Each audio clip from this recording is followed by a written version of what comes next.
Welcome back, friends. I am your Purushottam sir, and you are watching English Grammar by Purushottam sir. Friends, पिछली video में मैंने आप लोगों को verbs के बारे में बताया था, यानी कि वर्ब्स जो मुख्य क्रियाएं होती हैं, मेन वर्ब जो होती है, उनके 5 रूप होते हैं, 5 फॉर्म्स होते हैं। जो पहला जो बेस फॉर्म होता है वो प्रेजेंट के लिए यूज होता है, सेकंड फॉर्म पास्ट के लिए यूज होता है, और थर्ड फॉर्म जो होता है वो पास्ट परफेक्ट यानी परफेक्ट के लिए यूज होता है, उसे पास्ट पार्टिसिपल कहते हैं। और थर्ड फॉर्म फोर्थ फॉर्म जो होता है वह कंटिन्यूअस के लिए यूज होता है, यानी वैसा वैसा कोई काम जो कंटिन्यूअस होता है उसके लिए फिर फोर्थ फॉर्म का यूज किया जाता है। वर्ब का जो चौथा रूप है उसका यूज किया जाता है जिसमें आईएनजी लगा होता है, उसे आईएनजी फॉर्म भी कहते हैं। ठीक है फ्रेंड्स। और जो फिफ्थ फॉर्म होता है उसे एस या ईएस फॉर्म कहते हैं। वह भी प्रेजेंट के लिए यूज होता है लेकिन वह सिंगुलर होता है। ठीक है। और जो फर्स्ट फॉर्म होता है वो प्लूरल होता है, यानी कि बहुवचन के साथ यूज होता है। ठीक है। तो आगे हम लोग देखेंगे आज कौन कौन से वर्ब हम लोग देखने वाले हैं, उसके बारे में हम लोग पढ़ेंगे, उसको हम लोग पढ़ेंगे। और पिछली वीडियो में जो मैंने वर्ब्स बताए थे, अगर आप लोगों ने वो वीडियो नहीं देखी है तो देख सकते हैं। चैनल में जाकर आप मेरे चैनल में जाकर वो वीडियो आप देख सकते हैं। और मैंने जैसे कि पिछले वीडियो में कहा था कि अगर आप वर्ब्स को नहीं पढ़ते हैं, यानी क्रियाओं के बारे में नहीं जानते हैं, और अगर नहीं पढ़ते हैं उन्हें, तो उसके बिना आप इंग्लिश नहीं बोल सकते हैं। आपको स्पीकिंग के लिए इसे जानना बहुत जरूरी है। और दूसरी बात, ये तो पहली बात, दूसरी बात कि कोई भी सेंटेंस बनेगा तो सेंटेंस, किसी भी सेंटेंस को क्रिएट करने के लिए, फ्रेम करने के लिए सब्जेक्ट का होना जरूरी है, वर्ब का होना जरूरी है, और ऑब्जेक्ट का होना जरूरी है। ठीक है, सब्जेक्ट वर्ब ऑब्जेक्ट, फिर कोई सेंटेंस बनता है। अगर ऑब्जेक्ट नहीं है किसी सेंटेंस में तो फिर कॉम्प्लीमेंट होगा, पूरक होगा। ठीक है, अगर ऑब्जेक्ट नहीं है तो कॉम्प्लीमेंट होगा, लेकिन ऑब्जेक्ट या कॉम्प्लीमेंट का होना जरूरी है। ठीक है। तो वर्ब जो है इसे किंग समझ लिए, सेंटेंस का किंग है ये। ठीक है। तो आइए हम लोग देखते हैं V1, V2, V3, V4, V5। ठीक है। तो देखिए आपके सामने लिखा हुआ है बर्न। बर्न मीन्स जलना। ठीक है, जलना, जलना का इंग्लिश होता है बर्न। तो ये फर्स्ट फॉर्म है बर्न। बर्न का सेकंड फॉर्म होगा burn, BURNT, burn, BURN burn, BURNT burn. Third form भी सेम है बर्न, बर्निंग, BURNING बर्निंग। और फिफ्थ फॉर्म होता है बर्न्स। ठीक है, burn, burnt, burnt, burning, burns. देखिए कॉल, कॉल मीन्स पुकारना, CALL कॉल, कॉल मीन्स पुकारना। तो सेकंड जो बनेगा उसमें ED लगेगा, कॉल्ड। थर्ड में भी ED, called, calling, calls.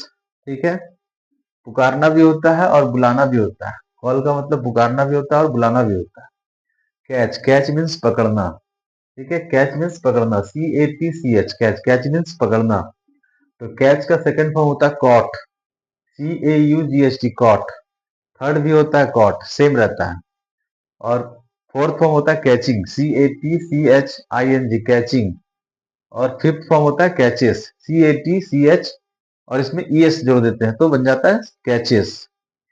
Cheat, cheat means ठगना, चीट मीन्स ठगना, किसी को ठगना, धोखा देना।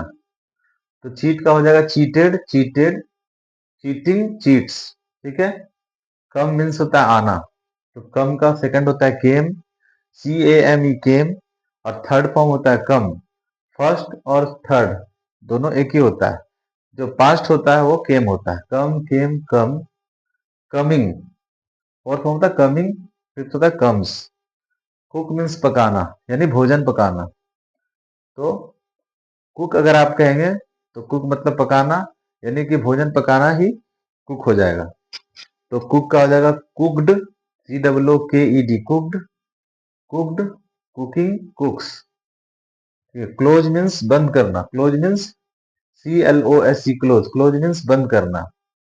क्लोज का होगा क्लोज्ड, क्लोज्ड, क्लोजिंग, क्लोजेज। ठीक है फ्रेंड्स, इसका आप स्क्रीनशॉट लेना चाहें ले लीजिए।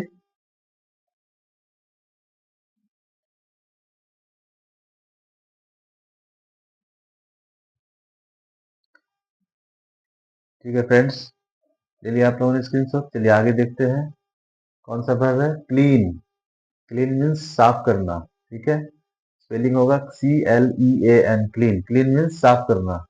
तो सेकंड फॉर्म होगा cleaned, CLEANED, cleaned. Third form भी वही रहेगा, सेम, क्लीन्ड। फोर्थ फॉर्म हो जाएगा cleaning, CLEANING, cleaning, CLEANING, cleaning. Fifth form हो जाएगा क्लींस। ठीक है, क्लीन मीन्स साफ करना। मैं फिर से बता दूं कि कोई भी वर्ब हो, मेन वर्ब जो होता है उसका जो बेस फॉर्म होता है वो प्लूरल होता है। ठीक है, ये प्लूरल होता है।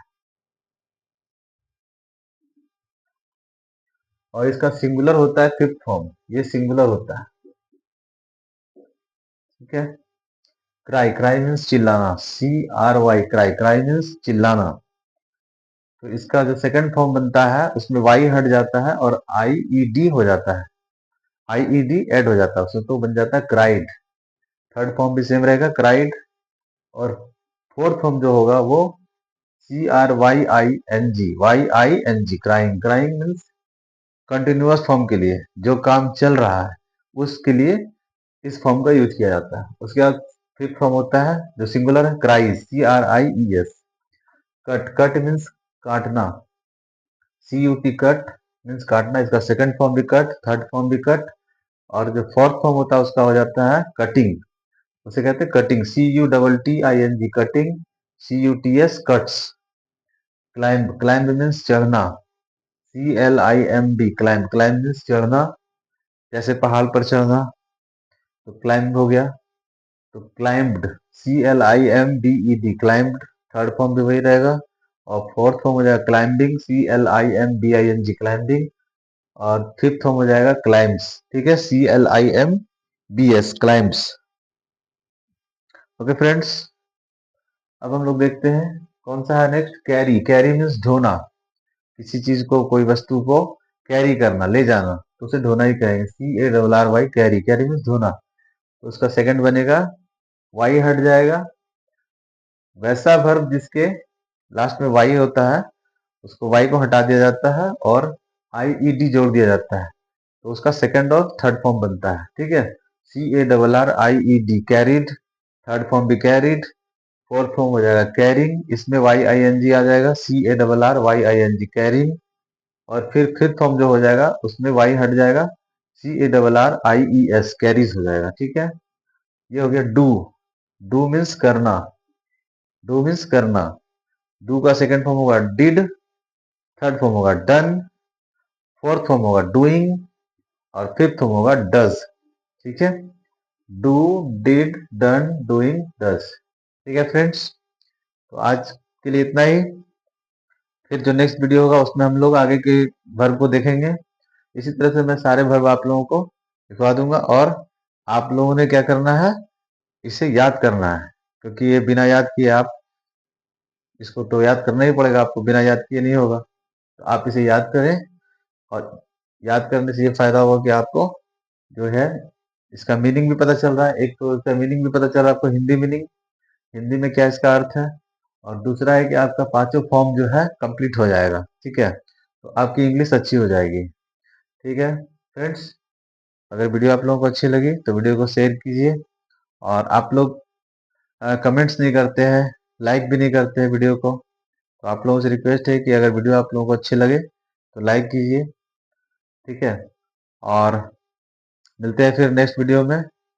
Till then, bye bye.